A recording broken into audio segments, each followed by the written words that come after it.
Hallo, ich bin Inga, liebe die abstrakte Acrylmalerei und freue mich, dass ihr heute bei dem Video dabei seid. Für den Hintergrund habe ich mir 3 verschiedene Gelbtöne ausgewählt, von einem hellen zitronigen Gelb über ein neutrales Gelb bis zu einem etwas dunkleren Gelb.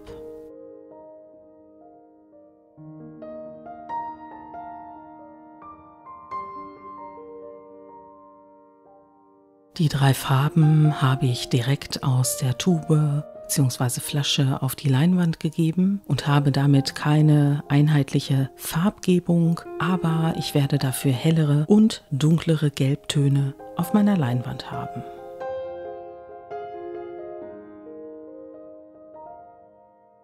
Ich finde es sehr witzig, weil dieses Bild 1 Meter mal 1 Meter groß ist. Und heute, wenn ihr das Video seht, werden die Bilder aus meiner Ausstellung aus Frankfurt zu mir zurückgekehrt sein.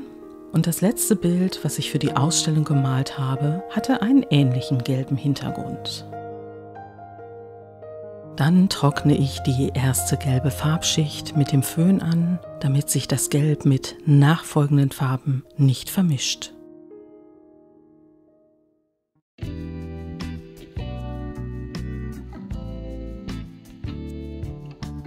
Bei meinem abstrakten Acrylbild werde ich heute etwas anders vorgehen, als ich das normalerweise mache, wenn ich dieses Werkzeug verwende.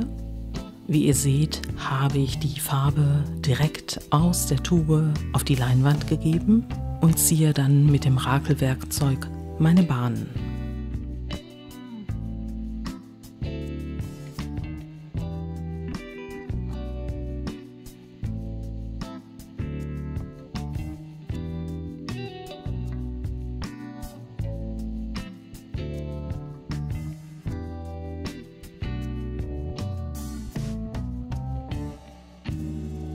Ich werde heute die erste Schicht aus verschiedenen Blautönen erstellen, und zwar von hellen Blautönen, Himmelblau, über das Taubenblau, das Königsblau, Ultramarin, etwas Türkis, bis ich dann tatsächlich bei den dunklen Farben wie Preußischblau und Grünblau angekommen bin.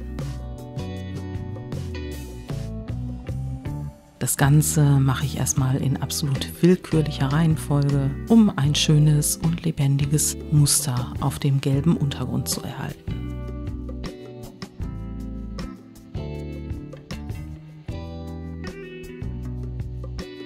Anfangs kann man noch sehen, dass die Leinwand, die einmal 1 Meter groß ist, ein Holzkreuz im Rücken hat. Und das ist aber nicht weiter dramatisch. Ich werde so viele Farbschichten am Ende auf dieser Leinwand haben, sodass man das Holzkreuz im Grunde genommen gar nicht mehr wahrnehmen wird.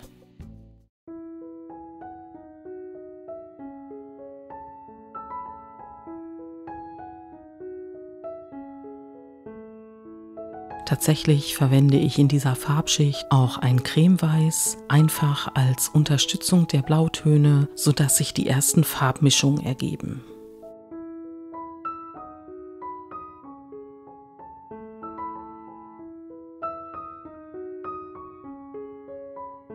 Das Cremeweiß ist nicht das einzige Weiß, was ich verwende, sondern ich verwende dann auch nochmal das Titanweiß, da die Flasche leer ist, relativ punktuell. Aber auch damit lassen sich Highlights setzen.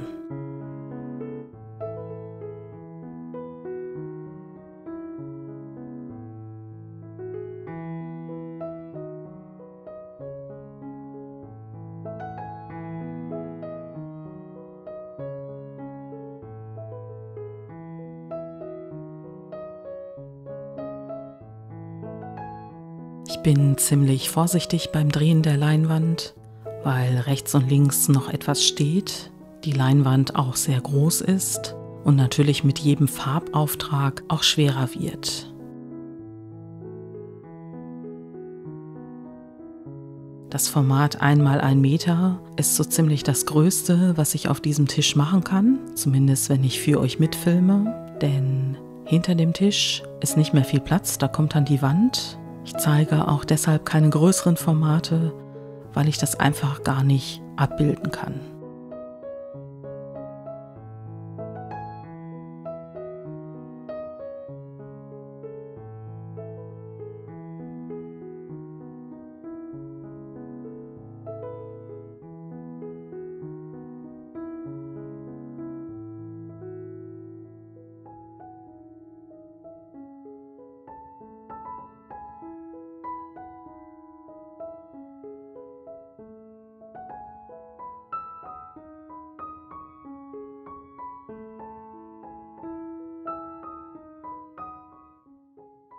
Nach den eher hellen und eher pastelligen Tönen kommt jetzt endlich ein dunklerer Farbton ins Spiel. Ich verwende übrigens die Farben von Thalens Amsterdam Acrylics und gebe euch auch in der Videobeschreibung die Farben an, die ich zum Beispiel in einem großen Internetkaufhaus erwerben kann.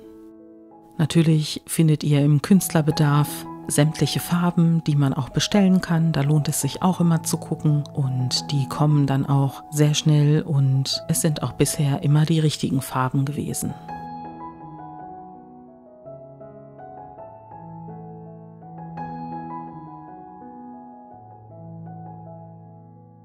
Ich bleibe dabei, ich verwende die Farben nach wie vor in lockerer Reihenfolge und ziehe jetzt auch verschiedene Schwünge auf die Bahn, um noch mehr Muster kreieren zu können.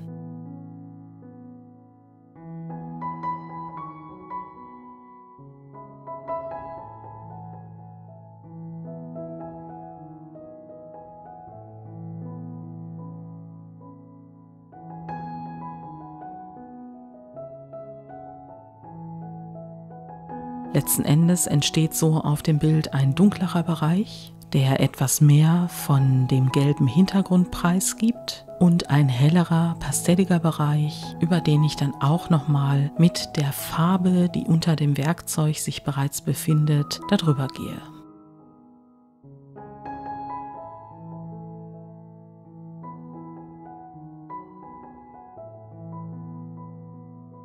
Jetzt ändere ich meine Taktik und trage die Farbe direkt auf mein Werkzeug auf.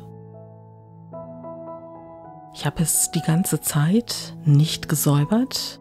Es gab nur eine Stelle, bevor ich es gesäubert habe, als ich das dunkle Blau eingesetzt habe, weil ich weiß, dass dunkle Blautöne eher lasierend sind und helle Blautöne deckend und dann wäre vermutungsweise von dem dunklen Blau nicht viel übrig geblieben. Deswegen habe ich da vorher einmal das Werkzeug gesäubert.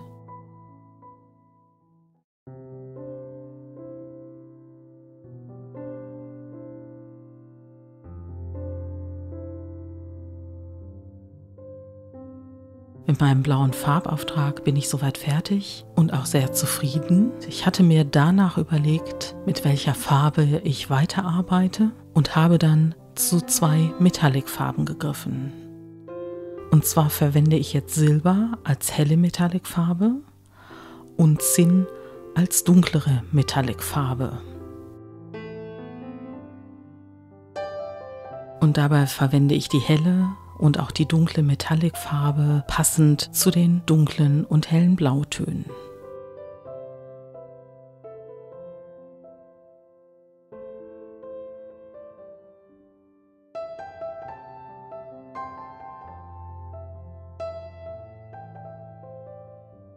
Von oben betrachtet ist das mit der Metallic-Farbe etwas schwierig zu sehen, weil es sich dabei auch um eine transluzente Farbe handelt und stellenweise ist sie dann eben durchscheinend und mal ist sie dann etwas dicker aufgetragen, dann wirkt sie deckend. Habt ihr schon eine Idee, welche Farbe als nächste kommt?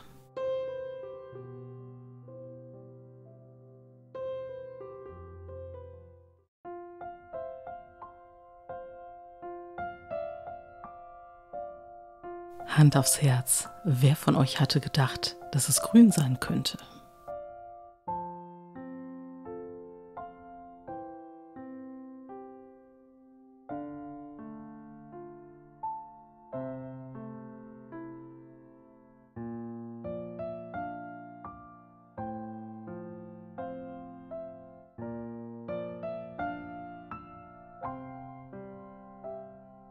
Bei dieser Farbkombination denke ich immer an die Erde aus dem Weltall, die ich einmal gemalt habe, wo ich mit der Glättkelle in Runden gemalt hatte, aber ohne die Leinwand zu drehen. Und ich glaube, da rührt jetzt auch die Idee her, das Grün in möglichst großen Bahnen und Schwüngen aufzutragen.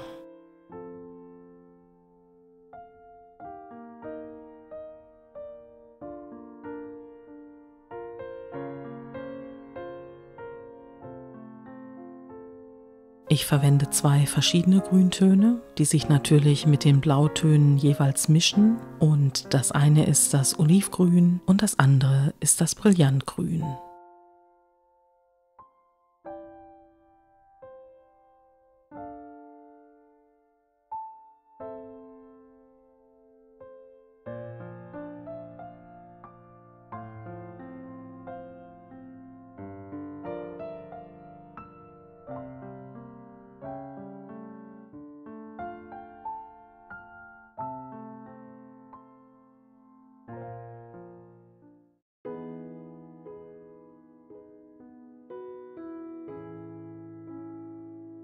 Jetzt kommt eine deckende Farbe ins Spiel, und zwar ist das Titanweiß.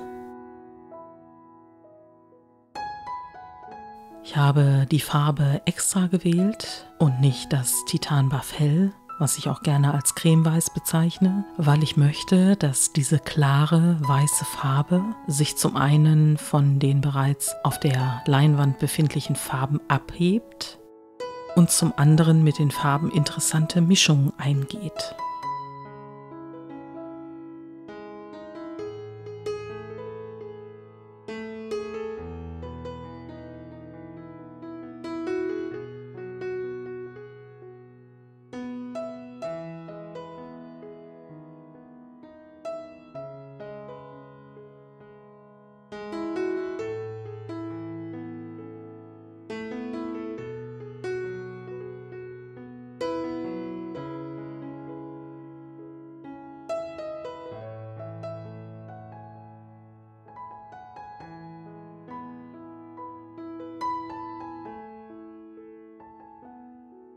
Die jetzt entstehende Farbkombination fühlt sich für dieses Bild genau richtig an, obwohl wir auf den Herbst zugehen, es aber nach einem Frühlingsbild aussieht.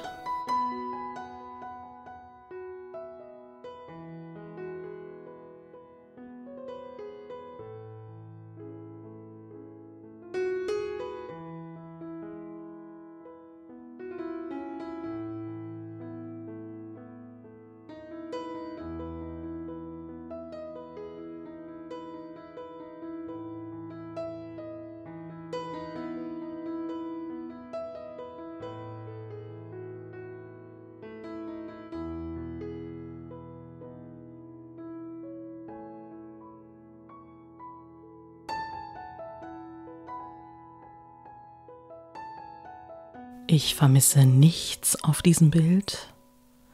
Ich habe mich dann entschieden, keine weitere Farbschicht aufzulegen, werde aber jetzt nochmal das Werkzeug wechseln, um nochmal ein paar Details zu bearbeiten.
Dann schauen wir uns jetzt einmal das fertige Bild aus nächster Nähe an. Ich gehe mit der Kamera einmal über die noch nasse Leinwand und zeige euch, wie es im Detail aussieht. Die Farben werden dunkler auftrocknen, das wird man gleich sehen, wenn ich die Detailfahrt über das bereits getrocknete Bild mache.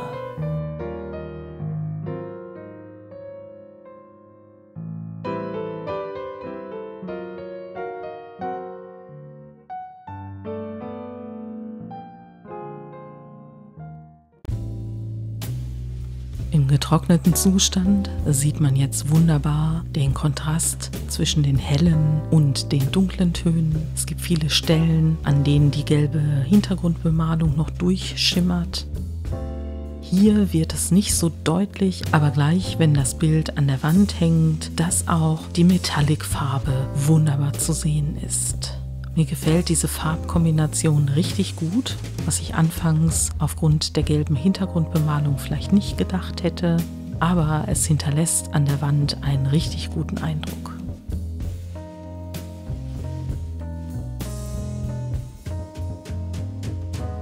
Dann schauen wir uns das Bild nochmal an, wie es jetzt an der Wand hängt. Und ich finde es sehr schön, dass wieder viele Inseln entstanden sind. Ich habe negative Inseln, das heißt, diese Inseln liegen tiefer. Ich habe positive Inseln, das bedeutet, dass die Inseln höher liegen als der Rest. Und deshalb kann ich eben noch in die verschiedenen Schichten gucken, bis auf die Hintergrundfarbe, bis auf meine Blautöne. Ich sehe die Metallic-Farben, ich sehe selbstverständlich das Grün und auch das Weiß, welches stellenweise so dick aufgetragen worden ist, dass es aussieht wie Weiß, und an anderen Stellen habe ich ein wunderbares helles Lindgrün.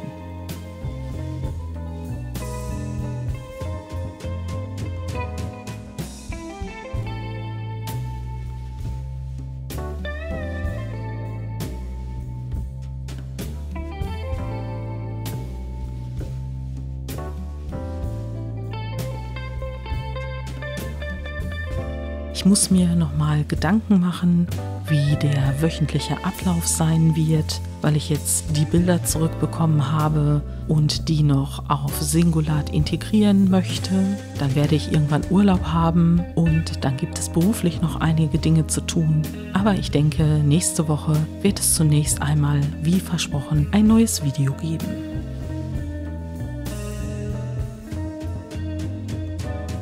Ich danke dir fürs Zusehen, ich danke dir fürs Zuhören. Ich wünsche dir einen angenehmen Tag, eine kreative Zeit. Habe den Mut, etwas Neues auszuprobieren. Nimm eine Farbe, die dir vielleicht nicht so liegt, und sei einfach experimentell unterwegs. Liebe Grüße und hab noch einen schönen Tag.